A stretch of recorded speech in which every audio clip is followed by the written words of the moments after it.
এই প্রচণ্ড গরমে আমরা কিন্তু প্রায়শই আইসক্রিম বা কোল্ড ড্রিঙ্কস বাইরে থেকে কিনে খেয়ে থাকি। তবে আইসক্রিম বা কোল্ড ড্রিঙ্কস বাইরে থেকে না কিনে যদি এই রকম ঠান্ডা ঠান্ডা কাস্টার্ড বাড়িতেই বানিয়ে নিই তাহলে কেমন হয়? এই রকমভাবে কাস্টার্ড বানিয়ে কিন্তু বাচ্চাদের দিলেও বাচ্চারাও ভীষণই খুশি হয়ে যাবে। তাহলে চলুন দেখে নেওয়া যাক আমার আজকের এই রেসিপিটি। আমার আজকের রেসিপি হলো ফ্রুট কাস্টার্ড। নমস্কার, আমি জয়িতা আর আপনারা দেখছেন জয়িতার পাকশালা। আজকে এই ফ্রুট কাস্টার্ড বানানোর জন্য আমি এখানে প্রথমেই নিয়ে নিয়েছি 500 ml ফুল ফ্যাট মিল্ক।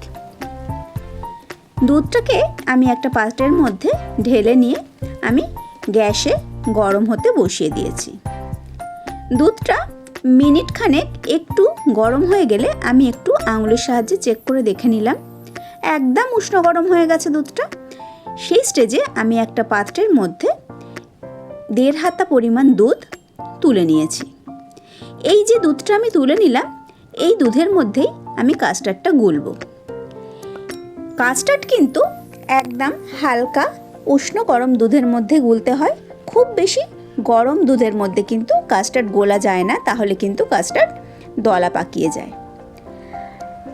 এই হালকা গরম দুধের মধ্যে আমি 1.5 চামচ পরিমাণ কাস্টার্ড দিয়ে খুব ভালো করে কাস্টার্ডটাকে গুলে নিচ্ছি। দেখুন কাস্টার্ডটা একদম স্মুথলি গুলে গেছে। এবার এই কাস্টার্ডটাকে আমি এক সাইডে রেখে দিচ্ছি। এদিকে দুধটা দেখুন আমি 5-7 মিনিট ধরে খুব ভালো করে জাল দিয়ে নিয়েছি। দুধটা অনেকটাই ঘন হয়ে এসছে। এই দুধটাকে আমি আরও একটু ভালো করে জাল দিয়ে নেব। এবার এই স্টেজে আমি দুধের মধ্যে দিয়ে দিয়েছি 1/4 কাপ চিনি। চিনিটা দিয়ে আমি দুধটাকে আরও 8-10 মিনিট খুব ভালো করে জাল দিয়ে নেব। চিনিটা দিলে দুধটা আরেকটু লিকুইডি হয়ে যাবে, সেই জন্য কিন্তু আমি আরেকটু বেশি সময় ধরে দুধটাকে জাল দিয়ে নিচ্ছি। আর আমি এখানে চিনির পরিমাণটা একটু কমই ব্যবহার করেছি, কারণ কাস্টার্ড কিন্তু একটু হালকা মিষ্টি হলেই খেতে ভালো লাগে। আপনারা যদি মনে করেন আপনারা আপনাদের টেস্ট অ্যাকর্ডিং চিনি ব্যবহার করবেন। এবার দুধটা আরও 7-8 মিনিট আমি খুব ভালো করে জাল দিয়ে নিয়েছি। চিনিটা পুরোপুরি দুধের মধ্যে মেল্ট হয়ে গেছে। এই স্টেজে আমি যে কাস্টার্ডটা গুলে রেখেছিলাম সেই কাস্টার্ডটা ধীরে ধীরে দুধের মধ্যে মিশিয়ে দিয়েছি। দুধের মধ্যে মিশিয়ে আমি একটা হাতার সাহায্যে কিন্তু কন্টিনিউয়াসলি নেড়ে গেছি। এইরকমভাবে যদি না নাড়া হয় তাহলে কিন্তু ওই গরম দুধের মধ্যে কাস্টার্ডটা পড়লে কাস্টার্ডটা লাম্প তৈরি হয়ে যাবে। একদম স্মুথ টেক্সচার কিন্তু একেবারেই আসবে না। খুব ভালো করে নাড়িয়ে নাড়িয়ে আমি কাস্টার্ডটাকে পুরো দুধের মধ্যে মিশিয়ে দিয়েছি। এবার গ্যাসের ফ্লেমটা আমি বন্ধ করে দিয়েছি। কাস্টার্ড কিন্তু আমার তৈরি হয়ে গেছে। দেখুন একদম স্মুথ একটা কাস্টার্ড কিন্তু তৈরি হয়েছে, কোথাও কোনো রকম লাম্প তৈরি হয়নি। এবার গ্যাস থেকে আমি পাত্রটা নাবিয়ে নিয়েছি। নাবিয়ে নিয়ে আমি এখানে একটা কাঁচের বোল নিয়ে নিয়েছি। কাঁচের পাত্রটার মধ্যে এবার আমি এই কাস্টার্ডটাকে ট্রান্সফার করে নিচ্ছি।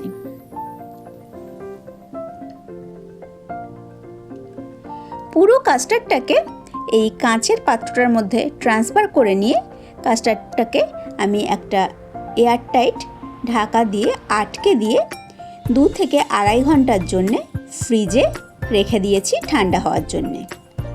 আপনাদের হাতে সময় বেশি থাকলে আপনারা কিন্তু আরও বেশিক্ষণও রাখতে পারেন। আমি এখানে 2.5 ঘন্টা মতো ফ্রিজে রেখে দিয়েছিলাম। 2.5 ঘন্টা বাদে আমি ফিরে এসেছি। কাস্টার্ডটা ফ্রিজ থেকে বার করে নিয়েছি। এবার এই ঠান্ডা কাস্টার্ডটার মধ্যে আমি একে একে কিছু ফ্রুটস মিশিয়ে দিচ্ছি। এখানে আমার কাছে যা যা ফ্রুটস ছিল সেগুলোই আমি মিশিয়েছি। আপনারা কিন্তু চাইলে যে কোনো রকম যা যা আপনাদের কাছে অ্যাভেলেবেল আছে সবই মিশিয়ে দিতে পারেন। আমি এখানে আম, কলা, আপেল আর বেদানা সেগুলো মিশিয়ে দিয়েছি। সমস্ত কিছু ভালোভাবে আমি কাস্টার্ডের সঙ্গে মিশিয়ে দিয়ে এবার এই কাস্টার্ডটা আমি ঠান্ডা ঠান্ডা সার্ভ করে দিচ্ছি। কত সহজে দেখতেই পেলেন তৈরি হয়ে গেল আজকে আমাদের ফ্রুট কাস্টার্ড। এই রকমভাবে বাচ্চাদের যদি কাস্টার্ড বানিয়ে দেওয়া যায় ওরা কিন্তু আর আইসক্রিম খাওয়ার জন্য একেবারেই বায়না করবে না। তাহলে আজকের আমার এই কাস্টার্ডের রেসিপি আপনাদের কেমন লাগলো অবশ্যই কিন্তু কমেন্ট করে জানাবেন। আমি আবার হাজির হয়ে যাব কোনো নতুন রেসিপি নিয়ে নেক্সট এপিসোডে।